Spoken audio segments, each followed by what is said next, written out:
Hey. Ça va barder. Ouais, ça va barder. Ouais, ça va barder. Ça fait bizarre d'être ici, hein. Je crois que j'ai jamais filmé ici. Ouais, j'ai jamais filmé ici. Pourtant, c'est mon canapé, c'est là où je suis la plupart du temps. Enfin non, c'est fou, mais bref. Mais bon, ça fait pas de mal, ça fait un petit changement de rentrée. Hein. D'ailleurs, bonne rentrée hein, à tous ceux qui sont rentrés au lycée, à l'université, en école ou au travail. Bref, aujourd'hui du coup, je vais faire une petite vidéo FAQ Ask où je vais répondre à toutes vos questions. Voilà, pour vous updater un peu, parce que c'est vrai que ces derniers temps, en vrai j'étais là, hein, je vous faisais du contenu, etc. Mais je racontais pas trop ma life. Donc là, je me suis dit que ça allait être le moment. Et comme là, j'ai un rendez-vous dans moins d'1 heure, et que j'ai la barasse, bah je me suis dit que j'allais faire ça en mukbang, comme ça je mange en même temps, je vous raconte ma life, on est dans du 2 en 1 et c'est parfait. Donc d'abord je vous en... Oula, pourquoi il y a une mouche là? D'ailleurs ça me choque hein, en ce moment il y a grave des moustiques dans ma chambre le soir. Genre qu'est-ce qu'il y a en fait? On est en septembre. Je sais pas elles veulent jouer à quoi, je sais pas c'est quoi leur plan mais c'est pas le moment en fait. Bref tout ça pour dire que cette table ne va pas... Voilà quand tu veux faire le show là devant la caméra. J'ai tout fait tomber, j'avais zappé. Mais voilà, je voulais juste vous dire que ma table était vide. Du coup, pour remplir cette petite table, il faut bien aller en cuisine. Donc, let's go. Bon, on va faire un truc simple, efficace et un truc que j'aime trop, la burrata, sans surprise. Non, c'est cool parce que c'est simple, rapide, efficace et là, j'ai pas trop le time donc voilà. Par contre, ça me fume, hein. Les deux nectarines qui se battent en duel là, c'est pour m'achever ça. D'ailleurs, j'ai pris de la burrata à la truffe, trop bon. Genre, on sent pas de ouf, c'est léger, c'est... Ah, j'aime trop. Je vais laver tout ça et on commence.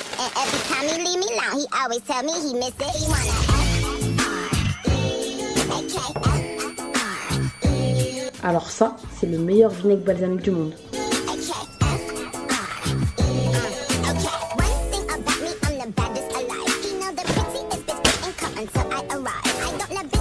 Ok, c'est prêt. Ma petite burrata accent. Déjà là, ça me fait du bien là.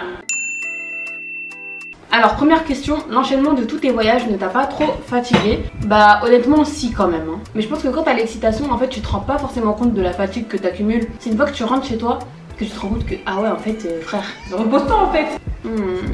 La burrata à la truffe là, incroyable. Je suis morte là, je veux que Gras il ait pas parlé là. Donc c'est clair que oui quand même ça m'a fatiguée. Et même quand je réfléchis bien, en 6 mois j'ai fait 7 pays. C'est un truc de ouf. J'ai fait quoi? J'ai fait Maroc, Abu Dhabi, Majorque, Comores, Mayotte, Las Vegas. Il en manque un, je sais pas c'est quoi là. Comment oublier? Sénégal. Ah oui j'ai oublié la Grèce aussi. Du coup ça fait... Voilà pourquoi en fait je filme pas au salon. Les gros bruits là. Donc du coup, Maroc, Abu Dhabi, Grèce, Sénégal, Comores, Mayotte, Las Vegas, Majorque. En fait j'en ai fait 8. Waouh. Waouh. En tout cas là on peut dire que mes goals de beaucoup voyager en 2021 ça c'est résolu. Et je vais pas vous mentir franchement je regrette pas, j'ai trop kiffé. J'ai bien profité et tout mais c'est vrai que là j'ai envie de calmer le jeu, passer un hiver tranquille et tout, pas trop bouger, faire du contenu à la maison, tout ça. Surtout que j'ai un mari quand même, ça on en reparlera. Et justement je pense que ce qui m'a fatiguée aussi c'est que dans 80% de mes voyages, je dirais même tous mes voyages en fait, j'ai fait du contenu. J'ai soit vlogué, soit fait énormément de posts. Je crois même que j'ai vlogué partout en fait. Je profite mais finalement en fait la plupart c'est des voyages pro. Et même quand c'était des voyages un peu genre chill, genre par exemple le Sénégal avec Leslie et le Maroc pour l'anniversaire de ma copine, j'ai fini par vloguer et tout. Enfin bref genre vraiment je ressens pas en fait que finalement j'ai vraiment voyagé pour me reposer. C'était vraiment en fait pour découvrir mais aussi faire du contenu. Donc bon, en vrai de vrai il faudrait que je fasse un voyage où je laisse mon téléphone, me parlez pas de vloguer, me parlez pas de faire des photos. Mais c'est ça qui est dur hein avec notre métier on va dire, c'est ça en fait. Enfin bref, pour résumer, ces voyages ils m'ont beaucoup fatiguée mais je regrette pas parce que c'était ce que je voulais donc on va pas se plaindre. Alors, à quand une vidéo entre frères et sœurs? Franchement je pense au mois d'octobre parce que là septembre ça va passer vite devant mes yeux donc je vous dis ça et après au final il n'y a pas de vidéo qui sort. Mais ouais franchement c'est prévu. C'est juste que là en fait ma soeur elle était grave aux Comores en fait. Elle est rentrée là le 7 septembre donc c'est maintenant que voilà elle rentre, elle fait sa rentrée etc. D'ailleurs RIP à tous les jeunes comme nous là qui restaient au pays jusqu'à la rentrée passée. Nos parents ils en avaient rien à faire. Mais voilà en tout cas c'est grave prévu.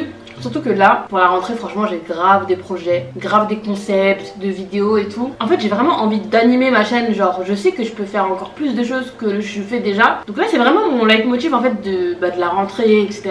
Et justement, septembre, ça marque un petit point en mode c'est le moment de faire plein de choses quoi. Donc pour ça vous inquiétez pas, on fera du contenu et peut-être un contenu qui sera encore mieux que vous pensez. Alors ensuite, une question qui revient souvent du coup, encore plus là vu que j'ai fait beaucoup de voyages. C'est pas trop dur le fait de tout le temps voyager en étant mariée. Déjà dans ma dernière vidéo chit chat où je racontais ma life, je vous avais répondu sur le fait de voyager tout en ayant un mari qui l'accepte. Et voilà, je vous ai tout expliqué. Mais c'est vrai que j'ai pas répondu à la question si c'était dur en fait. Et je vais pas vous mentir, oui, surtout du côté de mon mari, franchement forcément en fait c'est plus dur de son côté parce que lui il est à la maison, il rentre, il y a personne, il taffe, donc forcément le quotidien il n'est pas aussi cool que moi qui est au Sénégal ou à Mayotte en train de vivre ma best life dans des mariages ou dans des plages, enfin voilà. Du coup moi comme je suis dépaysée et en plus de ça j'ai beaucoup d'activités là-bas et en plus de ça je fais du contenu sur place, moi mon esprit en fait il est vraiment occupé, donc de mon côté c'est moins compliqué. Après c'est clair que quand je rentre à la maison, genre je suis trop contente, ça me fait du bien de retrouver mon chez moi, mes habitudes, même des petits trucs bêtes hein, mais genre faire un petit plat pour mon mari quand il rentre et tout, franchement c'est grave des trucs qui me font plaisir quand même, tu vois. Donc c'est clair que c'est deux réalités différentes, genre j'ai vraiment deux vies différentes quand je voyage et quand je rentre. Donc pour moi finalement c'est deux moods que j'aime en fait. Donc voilà, pour conclure, pour moi c'est plus compliqué en fait de laisser mon mari que de voyager, être loin et tout. Enfin ça c'est un truc avec lequel j'arrive à dealer en fait. C'est peut-être ma personnalité hein, qui est comme ça genre, mais ça j'arrive à le gérer donc franchement ça va. Mais comme je vous ai dit là je vais grave calmer le jeu parce que moi-même en fait là j'ai besoin de stabilité, d'être posée, enfin voilà. Là au moment où vous avez vu ma vidéo, normalement je serais partie à Deauville pour un jour hein. Franchement c'est que un jour avec Lacoste. Donc voilà, là c'est parce que c'est Lacoste que j'y vais, mais en soi si c'était un truc voilà, j'y serais pas allée et puis même c'est un jour donc voilà ça va. Mais après ça là, laissez-moi tranquille. Vous préférez les tomates rouges ou oranges? Parce que les oranges, moi je les kiffe de ouf, genre je trouve elles sont beaucoup plus bonnes. Alors là je suis grave choquée parce que je pensais pas que quelqu'un allait capter. J'ai eu la question, pourquoi à Las Vegas t'as pas porté ta bague de fiançailles? Je suis morte parce que je me dis, celles qui ont dû capter ça, elles ont dû se dire des trucs de ouf. Mais je vais vous expliquer. Pour faire simple, je l'ai oublié. Je sais que c'est trop bizarre parce qu'en plus comme par hasard je l'oublie au moment d'aller à Las Vegas et tout, la ville des péchés, tout ça. Mais franchement c'est un oubli de ma part. En fait je faisais des photos et j'avais mis plein de bagues sur mes mains. Mais le truc c'est que j'avais mis des bagues dorées et tout, enfin bref ça allait pas trop avec ma bague qui est argentée. Du coup au moment de faire la photo je me suis dit bon je l'enlève. Parce qu'il faut savoir que j'enlève jamais mon alliance, enfin je vois pas l'intérêt. Je me suis dit vas-y je l'enlève et après je vais la remettre. Mais je l'ai enlevée, je l'ai posée sur ma commode. Et je l'ai oublié. Et le lendemain, j'étais dans l'avion et tout, tranquille, tout ça. Et je sais pas, je touche ma main, je vois qu'elle est vide. Comment j'ai bugué, je me suis dit quoi? J'ai perdu mon alliance et tout, je commençais à paniquer, je me suis dit peut-être c'est dans l'avion, peut-être c'est dans les toilettes et tout, j'étais en mode de... Mais après je me suis calmée, je me suis posée, j'ai réfléchi, je me suis dit attends Shaina, t'enlèves jamais ta bague. Donc tu dois te rappeler peut-être du moment où tu l'as enlevée. Et c'est là que je me suis rappelé en fait que je l'avais enlevée au moment de faire la photo sur ma commode. Et quand je suis rentrée, hein, le premier truc que j'ai fait c'est regarder ma commode. Et oui elle était là, donc franchement... Ouf! Oh my god, franchement ça m'a fait paniquer. Et puis même quand j'ai envoyé un message à Ella pour lui dire ça, il était pas content quoi hein. Et je comprends. Mais voilà, ma bague est là, y a aucun problème, je l'avais juste oubliée comme une bécasse. Question suivante. Il me semble que j'ai déjà répondu à cette question mais j'ai un doute, donc dans le doute je vais vous répondre. Est-ce que votre famille vous met la pression pour avoir des enfants? Franchement si on parle famille premier cercle ça va, genre j'ai pas trop eu de pression. Enfin j'en ai eu au début en fait, j'avais des petites allusions et tout. Et quand j'ai montré que ça me saoulait, voilà, j'en ai plus trop eu. Mais non franchement ça va. C'est juste que quand je vais voir des tantes et tout, oui, elles vont forcément me dire ah on attend le petit bébé hein, on attend. Mais ça je le prends pas trop en compte parce que je me dis bon c'est des tantines et puis même parfois je me dis en fait elles ont juste rien à me dire donc c'est ce qu'elles vont me dire. Mais il faut pas que je le prenne forcément pour moi en mode ah on met la pression tout ça. Non, genre je sais, on est beaucoup à dire oui faut pas qu'on nous mette la pression etc. Stop. Mais je pense que faut prendre du recul sur certains propos. Après c'est vrai que c'est plus dur pour certaines que d'autres parce qu'il y en a qui ont des problèmes de fertilité etc. Donc ça doit faire encore plus mal. Mais en vrai de vrai moi dans ma tête je me dis la tante que je vois une fois sur 10 qui me dit oh c'est quand que tu me fais un neveu, je sais qu'elle me dit ça juste parce qu'elle a rien à me dire. C'est comme quand au début de de mon mariage, je prenais mal le fait qu'on me disait oui, comment il va ton mari? Genre on me disait ça limite avant de me demander comment moi j'allais. Mais en réfléchissant, je me suis dit mais en fait ils ont juste rien à me dire, donc en soi faut pas forcément que je le prenne pour moi en mode ah c'est juste pour faire de la conversation. Et avoir un mari, bah c'est entrer dans quelque chose qui m'appartient socialement, genre. Et demain quand j'aurai des enfants, on me demandera comment vont mes enfants avant de me demander comment je vais. Mais franchement non, à ce niveau là ça va, genre en tout cas les gens les plus proches de moi ils me saoulent pas, donc c'est plus important. Ma famille la plus proche me saoule pas, c'est vraiment les gens éloignés que je vois une fois sur 10 et tout qui parlent, mais ça je m'en fous quoi. Alors, quand est-ce que tu feras un nouveau Parlons French? On attend fort là, bisous. Ouais, franchement, Parlons French, je sais que c'est un concept que vous aimez beaucoup. Et justement, je suis en train de réfléchir à quelque chose. Si vous réfléchissez un peu, je pense que vous allez comprendre à quoi je fais référence. Mais voilà, j'ai quelques idées par rapport à ça, au format. Mais c'est vrai que même si Parlons French c'est un bon concept et tout, je peux pas faire des sujets genre toutes les semaines, toutes les 2 semaines, parce que bah il faut que j'ai des idées, il faut que je maîtrise mes sujets. Enfin c'est pas un truc que je peux faire vraiment tout le temps, donc j'en ferai sûrement d'autres. Mais il faut vraiment que je réfléchisse au sujet que je veux aborder, que je les travaille et tout, et voilà quoi. D'ailleurs n'hésitez pas à me dire en commentaire si vous avez des idées de Parlons French, des sujets que vous voulez que j'aborde, et moi peut-être que je le tournerai d'une autre façon. Alors, est-ce que tu comptes faire un jour un room tour complet? PS, big up et mucho love. Trop mignon.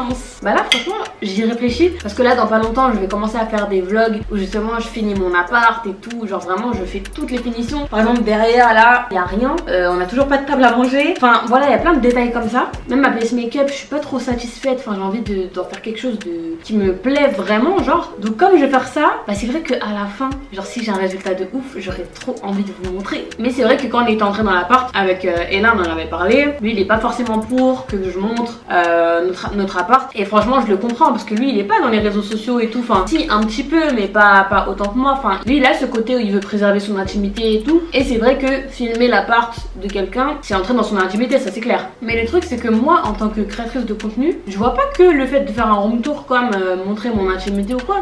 Je le vois surtout comme un truc qui peut donner des idées aux gens en fait. Parce que moi-même je kiffe regarder les room tours des gens. Là ce matin je regardais un appartement tour et je le regardais pas en mode voyeurisme, je le regardais en mode ah ça c'est sympa, oh ça Après je sais que tout le monde pense pas de la même manière, mais voilà. En tout cas je vais essayer d'en discuter avec Ella. Si je vois qu'il est d'accord avec ça bah je le ferai, mais s'il est toujours pas chaud bah franchement je le ferai pas. Dans tous les cas vous verrez des petits endroits et tout, mais une vidéo à proprement parler où on voit tout mon appart, s'il est pas chaud c'est chaud. Par contre mon dressing, ma pièce make-up ça y a pas de souci, je peux vous faire un room tour détaillé et tout quand justement j'aurais bien fait ça, y a vraiment pas de problème quoi. Alors est-ce que tu te sens proche de ta communauté? J'ai relevé cette question parce que c'est vrai qu'à un moment je me posais la question. En fait j'avais l'impression qu'il manquait un truc qui fait qu'on est encore plus connecté, et pour moi je le sais depuis le début et ça fait je pense 3 ans que je vous dis ça, c'est Snapchat. Pour moi c'est Snap qui allait faire que on allait se rapprocher genre parce que Snapchat c'est authentique, tu snaps comme ça, tu te casses pas la tête. Insta c'est devenu un truc où genre tu fais une story, tu vas essayer de bien écrire, faire des trucs et tout, du coup ça te donne encore moins envie de faire des snaps bâclés ou faire des snaps où tu dis de la merde, parce que tu te dis que voilà enfin bref vous avez capté. Puis même sur Insta il y a les marques qui me suivent et tout, et encore ça va parce que genre vous me voyez très bien sur make-up sur Insta, parfois je raconte un peu n'importe quoi, je m'en fiche un peu parce que en soi s'il y a des marques qui me follow c'est parce qu'elles savent aussi que je suis comme ça. Mais en gros je me sens moins à l'aise que sur Snap, et là depuis que je suis revenue sur Snap bah franchement je vois grave une différence. Enfin j'ai l'impression que justement on est encore plus proche, qu'on n'est pas zioté, enfin je sais pas, je sens que genre c'est vous et moi. En plus c'est beaucoup plus simple d'interagir avec vous avec la nouvelle fonctionnalité et tout, enfin franchement Snapchat pour moi c'est ce qui allait faire qu'on allait se rapprocher. Après dans tous les cas je me sens proche de ma communauté, mais pour moi je savais que on pouvait être encore plus proche. Vous avez capté, genre on pouvait encore plus percer ce truc, tu vois. Pourquoi ton mari ne devient pas influenceur comme toi? Ce serait plus simple. Bah parce que malgré ce qu'on essaye de nous faire croire, être influenceur ça se fait pas du jour au lendemain. Genre oui il y a des cas où c'est des gens voilà qui percent du jour au lendemain etc. Mais voilà quoi, déjà c'est pas un truc qui se décide comme ça. Après certes il a de la visibilité et tout, mais lui c'est pas quelque chose qui l'intéresse plus que ça. Et moi finalement c'est quelque chose que j'aime parce que je me dis est-ce que j'aurais aimé que mon mari il soit trop sur les réseaux, trop comme moi. Genre oui certes ça aurait été bien genre en mode pour se motiver ou pour des trucs comme ça, mais au-delà de ça je me dis qu'on serait devenu un couple en gros qui bosse ensemble, et bosser en couple franchement c'est pas quelque chose à prendre à la légère, encore plus quand t'es influenceur. Justement moi j'aime bien qu'on ait un peu nos deux mondes, que lui il ait son monde classique du taf etc, moi j'ai mon monde, lui il me raconte un peu sa vie au taf, moi je lui raconte un peu ma vie dans le monde de l'influence, et je trouve qu'on s'apporte sorte beaucoup plus comme ça que si on faisait la même chose. Après certes il y a des inconvénients, hein. Le fait qu'il soit pas influenceur, du coup je peux pas l'emmener à mes voyages en disant que oui c'est un gros influenceur ou des trucs comme ça, ou il peut pas se libérer à n'importe quel moment pour tel ou tel truc, enfin c'est clair que ça met des difficultés genre, mais pour moi je trouve que c'est mieux qu'on soit comme ça. La seule plateforme où on se développe un peu genre c'est TikTok, et encore pour moi TikTok je vois ça comme quelque chose de ludique en soi. On n'avait jamais fait de partenariat dessus, le seul truc qu'on avait fait c'était McDo, où j'avoue c'était un truc de ouf, mais voilà on n'est pas là de toute façon pour ça, pour être en mode enfin voilà vous avez capté. Et puis moi je sais que Ella il a grave des projets genre à côté en fait, et justement moi j'ai envie de le laisser faire ses trucs, évoluer dans ses propres trucs. Lui-même il a pas envie de gratter entre guillemets sur moi pour faire des trucs d'influenceur et tout, genre au contraire lui il veut faire son truc, il veut faire des trucs dans un domaine que lui il maîtrise, qu'il aime, enfin voilà quoi. Donc certes au début c'est pas facile parce que bah en fait c'est deux mondes qui s'entremêlent, mais je pense qu'avec le temps on arrivera encore plus à s'adapter, et voilà, c'est juste une question de patience, et voilà. Histoire de faire la go chic, j'ai sorti mon petit verre à vin, je vais juste mettre de l'eau dedans, mais bon. Que penses-tu du documentaire de France 2 sur les influenceuses? Très bonne question. Alors, comment envisages-tu l'avenir de ta chaîne sur YouTube? Bah là franchement je suis grave en train de réfléchir à justement des concepts, des contenus, etc. Bah pour l'instant je vais rester la même en soi, je vais rester un peu sur le même type de contenu, mais je suis en train encore une fois d'ajouter des concepts, et je préfère faire ça plutôt que de changer du tout au tout, et voilà quoi. En plus je suis assez contente parce que en vrai mes contenus ils sont quand même assez suivis, genre après autant d'années, donc il y a des trucs que je vais quand même laisser. Et moi par exemple YouTube c'est pas du tout un réseau que j'ai envie de lâcher, genre vraiment. Au contraire je suis encore plus motivée, genre il y en a beaucoup qui disent que YouTube c'est mort, que voilà ça sert à rien tout ça, mais franchement moi je suis pas du tout de cet avis, et au contraire j'ai grave envie de faire évoluer ma chaîne, de sortir de ma zone de confort et tout. Enfin franchement fin 2022 début 2023 vous allez kiffer. Alors t'es prête à devenir maman? Bah je pense qu'on n'est jamais prête, hein, bon. Je pense qu'on peut avoir l'envie, mais être prête, genre moi je me dis que même si j'ai tout, même si j'ai la chambre, j'ai le berceau, tout, je serais jamais prête en fait. En soi sur le papier je suis prête, genre je suis mariée, j'ai mon appartement, on gagne bien notre vie, vous voyez j'ai pas de doute sur ça, c'est juste moi est-ce que je me sens prête à être responsable d'un enfant toute ma vie. Donc moi c'est vrai que genre niveau deadline entre guillemets, je me disais que j'allais commencer peut-être à y penser une fois qu'on aura fait notre mariage, enfin notre grosse fête et tout. Donc quand j'aurai 25-26, que je commence à vraiment y réfléchir. Mais voilà quoi, je pense qu'on n'est jamais vraiment prête hein, finalement. D'ailleurs s'il y a des mamans en commentaire, dites-moi si vous vous êtes sentie prête quand vous avez eu un enfant, ou au contraire, bah vous pensez comme moi qu'on n'est jamais vraiment prête, mais que voilà après, une fois qu'il est là, bah tu donnes tout quoi, et voilà. Alors j'ai la question, comment s'est passé Las Vegas? Bah franchement c'était incroyable, genre en vrai, vu que c'était ma première fois aux États-Unis, bah forcément j'avais des étoiles plein les yeux et tout, enfin franchement c'était une dinguerie, et j'ai trop envie d'aller dans d'autres pays des États-Unis pour découvrir encore plus, enfin voir ce que j'ai à découvrir d'autres, enfin bref voilà. Mais de toute façon si vous voulez vraiment voir comment j'ai ressenti Las Vegas, c'est juste à voir mon vlog hein. D'ailleurs mon vlog vous l'avez pas trop calculé, j'ai vu ça alors que je me suis cassé la tête à faire le montage. De toute façon c'est toujours ça hein. Quand je me casse la tête, les retours ils sont toujours moins bons que quand je me casse pas la tête, c'est une dinguerie. Mais voilà, globalement c'était quand même une belle découverte. Après c'est vrai que c'est un monde à part hein. Genre les jeux, tout ça, c'est particulier. Alors rien à voir, tu peux mettre ton compte Vinted STP. Yes, je vous le mettrai juste ici parce que là il faut que je fasse un gros tri. Tous les jours je dis ça, mais justement en fait mon tri il augmente et jamais en fait je vends les vêtements, donc il faut vraiment que je le fasse, et bah là je vais m'y mettre. De toute façon quand je vais vouloir refaire mon appart là, je serai obligée de faire ça pour que bah, l'appart il soit beau en fait, donc voilà. Tu comptes appeler comment tes enfants? Moi, Asma, Ousna et Imran. Ma belle, c'est très beau mais moi je veux pas dire des. Alors est-ce que tu comptes te voiler, et comment tu vas faire vu que tu es un personnage public? Oui, après je vous dirai pas quand, ou enfin bref, hein, vous avez capté, mais oui. Et comment je vais faire? Bah en fait tout simplement je vais tout supprimer.